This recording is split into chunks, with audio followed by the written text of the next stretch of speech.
Hello friends, welcome to my YouTube channel exam tech railway SSC में आपका स्वागत है। तो वीडियो शुरू करने से पहले मेरे चैनल को सब्सक्राइब कर दें, लाइक करें। आगे विभिन्न रोगों से प्रभावित होने वाले अंग, कौन सा रोग किस अंग को प्रभावित करता है। तो बढ़ते हैं दोस्तों। पहला है निमोनिया, टीबी जिसे ट्यूबरक्यूलोसिस भी कहा जाता है, ब्रोंकाइटिस और कुकुर खांसी। ये सब रोग जो है प्रभावित अंग किसको प्रभावित करते हैं, फेफड़ा यानी लंग्स को प्रभावित करते हैं। तो देखिए दोस्तों, इसे कैसे याद रखिएगा। तो निमोनिया में नीम एक वर्ड है, नीम का दातुन होता है, दतमन होता है। तो उसे दातुन को करना चाहता नहीं तो उसे फेंकना चाहता है, फेंकना यानी फेफड़ा हो जाएगा। नीम इधर फेंकना, ठीक है। ज़्यादातर बच्चों में ऐसा देखा जाता है कि नीम के दातुन से दतमन करते हैं तो उसे फेंक देते हैं। तो नीम इधर फेंकना यानी फेफड़ा। और ब्रोंकाइटिस को देख लीजिए दोस्तों। तो ब्रोंकाइटिस में ब्रो एक लेटर है दोस्तों। तो ब्रो को आप थोड़ी देर के लिए थ्रो कर दीजिए। थ्रो मतलब फेंकना होता है, तो थ्रो यानी ब्रोंकाइटिस भी फेफड़ा हो जाएगा। फिर कुकुर खांसी, तो खांसी से संबंधित अंग कौन है, लंग्स यानी फेफड़ा। और एक टीबी है दोस्तों, तो टीबी से भी फेफड़ा प्रभावित होता है। तो दोस्तों इसको या फिर ऐसे भी समझ सकते हैं, जैसे निमोनिया है दोस्तों, तो निमोनिया भी खांसी से संबंधित है, इसमें भी खांसी रोग हो जाता है दोस्तों। ब्रोंकाइटिस जो होता है इससे भी यह भी खांसी से संबंधित है दोस्तों। और कुकुर खांसी में तो खैर खांसी है ही दोस्तों। तो ये सारे चीज़ जो है ये फेफड़ा से संबंधित है दोस्तों। लेकिन टीबी देख लीजिए दोस्तों, टीबी में आपका फेफड़ा तो प्रभावित होता है, लेकिन जब ये ज़्यादा दिन हो जाता है इसमें, तो इसमें हड्डी भी सूखने लगता है दोस्तों। तो इसमें भी फेफड़ा प्रभावित हो जाता है। यानी आप पूरी तरीक़ा से ये याद रख सकते हैं कि निमोनिया हो, टीबी हो, ब्रोंकाइटिस हो, कुकुर खांसी हो, इसका संबंध जो है वो फेफड़ा से है, यानी ये फेफड़ा को प्रभावित करता है। चलिए दोस्तों आगे बढ़ते हैं। आगे है हैज़ा, टाइफाइड, पेचिस और डायरिया।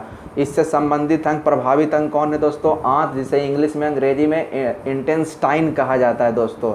तो इसके लिए एक ट्रिक याद रखिएगा दोस्तों, हड्डी तपा।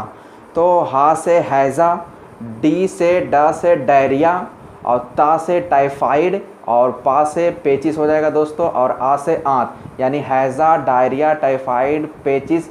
इन सभी रोगों से प्रभावित अंग कौन है, आंत यानी इंटेस्टाइन प्रभावित होता है। एक चीज़ और ख्याल रखिएगा दोस्तों, हैज़ा को इंग्लिश में कॉलरा भी कहा जाता है। आगे बढ़ते हैं दोस्तों। आगे है पोलियो, रेबीज़, मिर्गी और टिटनस। ये इससे प्रभावित अंग कौन है दोस्तों, तंत्रिका तंत्र, जिसे इंग्लिश में नर्वस सिस्टम भी कहा जाता है। ठीक है दोस्तों, इसके लिए मैंने कोई ट्रिक नहीं बनाया है, तो इसे फिलहाल याद रखिएगा। पोलियो, रेबीज़, मिर्गी, टिटनेस, इससे प्रभावित अंग कौन है, तंत्रिका तंत्र। दोस्तों आगे बढ़ते हैं। आगे है स्कर्वी और पायरिया। तो स्कर्वी और पायरिया से संबंधित अंग कौन है, मसूड़ा। मसूड़ा जो आपके मुख गुहा में बकल कैविटी में स्थित होता है दोस्तों।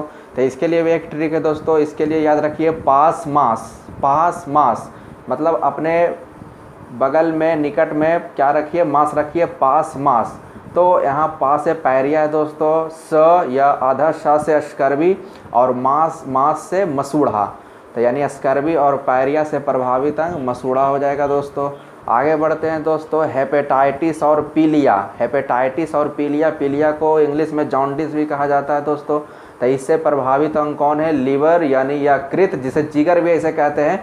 ठीक है, तो हेपेटाइटिस और पीलिया से प्रभावित अंग कौन है, यकृत, लीवर।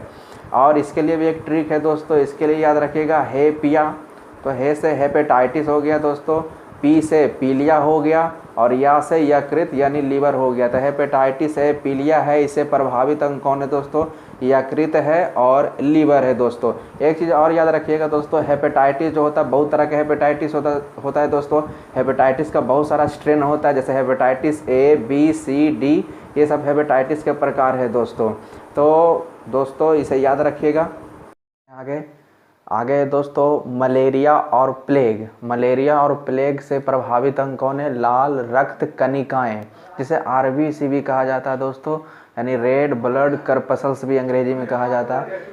इसे कैसे याद रखेंगे दोस्तों, तो मलेरिया में ल लेटर है और प्लेग में भी ल लेटर है दोस्तों। इधर लाल रक्त कणिकाएँ में भी ल लेटर है। तो मलेरिया, प्लेग से प्रभावित अंग लाल रक्त कणिकाएँ। आगे बढ़ते हैं दोस्तों। आगे मधुमेह, जिसे अंग्रेजी में डायबिटीज़ भी कहा जाता है। तो मधुमेह, डायबिटीज़ से प्रभावित अंग अग्नाशय, अंग्रेजी में पैनक्रियाज कहा जाता है दोस्तों। मधुमेह या डायबिटीज से प्रभावित अंग कौन है? अग्नाशय। एक चीज़ का ख्याल रखिएगा दोस्तों कि अग्नाशय जो पैनक्रियाज जो होते हैं उसे मिश्रित ग्रंथि भी कहा जाता है, क्योंकि ये बाह्य स्रावी ग्रंथि और अंतःस्रावी ग्रंथि दोनों का ये मिक्सचर होता है। आगे बढ़ते हैं दोस्तों। आगे है कालाजार। कालाजार से प्रभावित अंग अस्थि मज्जा, जिसे बोन मैरो भी कहा जाता है। कालाजार से प्रभावित अंग अस्थि मज्जा। आगे है दोस्तों डिप्थीरिया और अस्थमा। डिप्थीरिया और अस्थमा से प्रभावित अंग श्वास नली, जिसे ट्रैकिया भी कहा जाता है। तो इसे ऐसे याद रखिए दोस्तों, जैसे अस्थमा है दोस्तों, तो अस्थमा को दमा बोलते हैं, दमा। तो दमा में श्वास प्रभावित होता, श्वास नली प्रभावित होता है।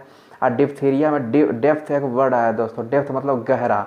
तो जब खांसी वगैरह जो बीमारी होता है दोस्तों, उसमें डेप्थ गहरी खांसी, गहरी श्वास लिया जाता है दोस्तों।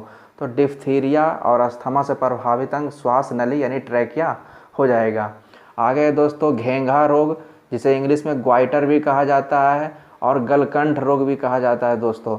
तो घेंघा और ग्वाइटर से प्रभावित अंग थायराइड ग्रंथि या फिर गला, थायराइड ग्रंथि या फिर गला इससे प्रभावित होता है दोस्तों। एक चीज़ और याद रखिएगा दोस्तों, घेंघा जो रोग जो होता है वो आयोडीन की कमी से होने वाला रोग है दोस्तों। अब आगे बढ़ते हैं दोस्तों। ट्रैकोमा, ग्लूकोमा, मोतियाबिंद, एक्सोपैथेलमिया, कंजक्टिवाइटिस, इससे प्रभावित अंग कौन है? आँख है। तो याद रखिएगा दोस्तों, कोमा जो कोमा है, ग्लूकोमा है, कोमा कोमा वर्ड लगा हुआ है दोस्तों, तो कोमा लगा हुआ रहेगा तो उससे आँख समझिएगा। ट्रैकोमा, ग्लूकोमा, मोतियाबिंद, एक्सोपैथेलमिया, कंजक्टिवाइटिस, इससे प्रभावित अंग आई है यानी आँख है दोस्तों।